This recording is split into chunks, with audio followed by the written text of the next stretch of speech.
Sana for those kind words. Habari Gani, brothers and sisters. Good afternoon, ladies and gentlemen. It was a great deal of feeling that I'd be here tonight in Seattle. In spite of all the jokes I make about it, I have a long history with some of the people here in Seattle. For a long time, Zakiya here. I remember Zakiya had a very young person, a very young student, who came into our independent school in the 1960s. And out of that school, we lost 17 students who were her classmates, 17 young black brothers who were students of mine, Fred Hampton probably being the most famous one. So I stand in blood before you, and I take that very seriously. I'm a very feeling person. I have a very great deal of love for black people because unlike most blacks who you read about and hear about, I've never experienced all those negative things from black people. I've been extremely well loved throughout my life. I've never had all the things that happened to me that have happened to, that I read about happening to other black people. And so I've dedicated my life to just one objective, and that is to assist in the liberation of the minds of black people and therefore the liberation then of their bodies. That is my sole reason for being. And it is the only reason, of course, that I would appear before you tonight. And I would hope that we would have a chance to really understand one another. Most certainly I would say things that will alienate some of you because of your personal lifestyle. That is not my intent. I have no fight with black people. I never in my life have used words like Tom. I never in my life have used words like nigger. I'm not that type of person. I have one enemy, and that enemy is the white race. No other enemies do I have. And therefore I'm at total war with that enemy, the enemy who has for 362 years waged unrelenting war against my people. And I have no time to have internal conflicts. I do take issue with brothers because of their political position, but it's not personal. It's a political position. And so with that being a background, I'd like to say to you that the most important thing that has happened to me was left out of the introduction inadvertently. And that was the fact that I was born and raised in an all-black town in Alabama. For the first 17 years of my life, I had all black teachers, all black role models, black people who loved me, who protected me, who raised me, who fed me, who nurtured me, and also who educated me. And I would like to say, as I say all the time, that there's a difference between education and training, and therefore the difference between education and training, I'm fortunate because I was educated by black people and I was trained at the University of Chicago.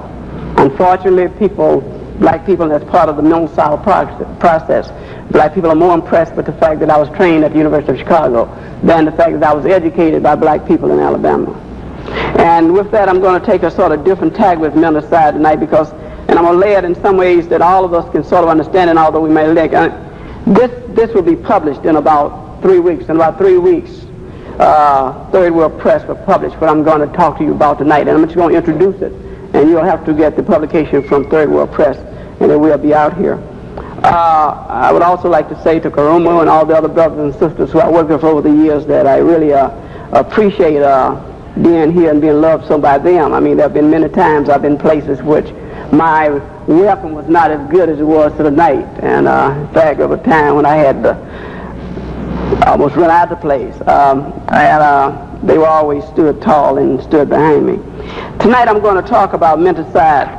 And I'll start by telling you one of the problems in talking about a theory. One of the most difficult tasks of a black scholar, one of the most difficult tasks of a black person who thinks, is to be able to analyze the influence of racism or racists on black behavior and attitudes, be able to do that analyzation, and at the same time escape the almost irresistible Western scholarship protected barrier.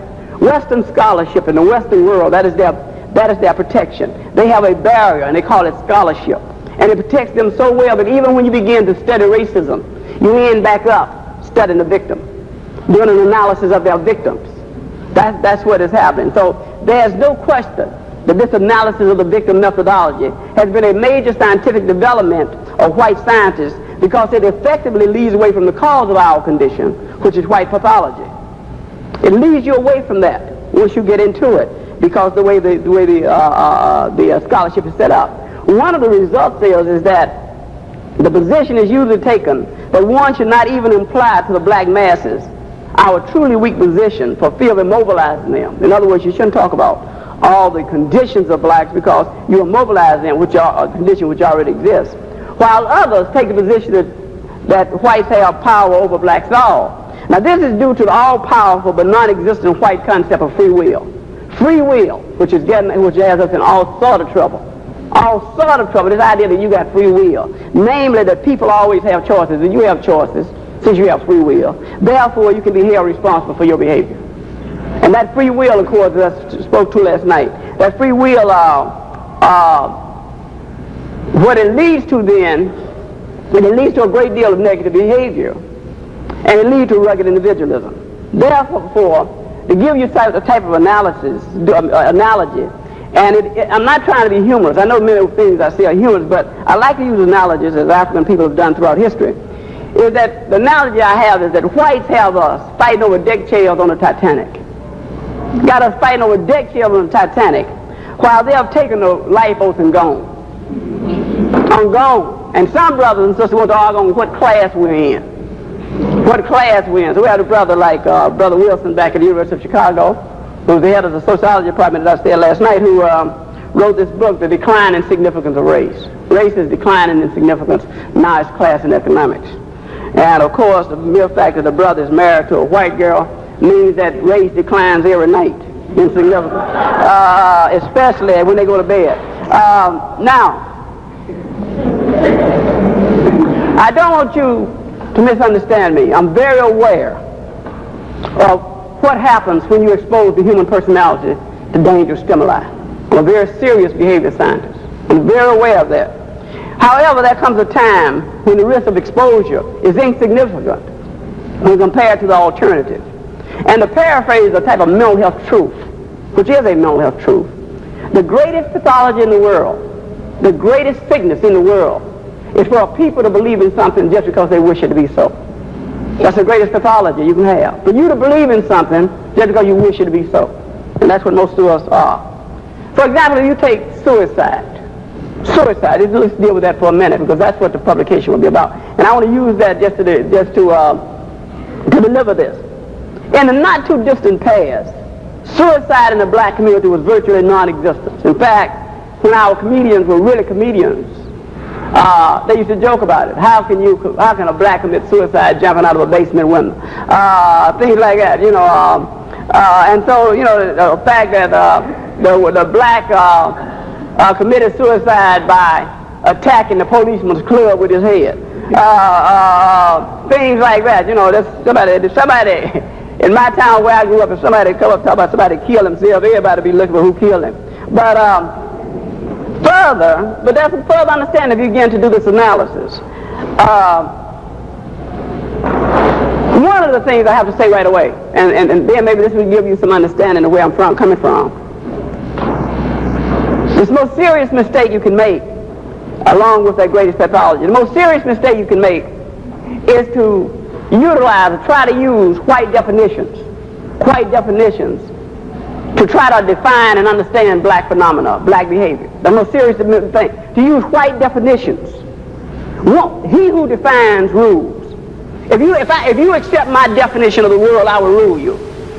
And so you see, look here, we're in this science lab. No question about it. Look here. See, since I've been in school, they don't even added more stuff to that table. The table wasn't hard enough as it is. Now they had something else they were talking about. Now, what they tell you, oh no, Dr. Wright, this is objective. This is objective. This is science. This is science. You know what science is? A group of white men and women getting in a room and say, this is the way the world is. If you disagree with us, we'll kill you or we'll flunk you. That's simple. That's simple. So this is no more objective than anything else in the world. This table up here is some science, and white people have gotten together and said, this is science. Here's a definition of this, here's a definition of that, here's that. And let me tell you about definitions. They do not have to correspond to any reality, as long as they are useful in understanding some phenomena. That's the whole thing about science. Science does not have to deal with reality. Does not have to deal with a reality. Astronomy cannot prove anything. No one's been out there and touched the star. No one can, but they can infer. And then once you accept that definition, then you have a science called astronomy. Brothers and sisters got astrology. What sign are you? I knew there was some reason we couldn't get along. They had even dropped that one on us. Astrology.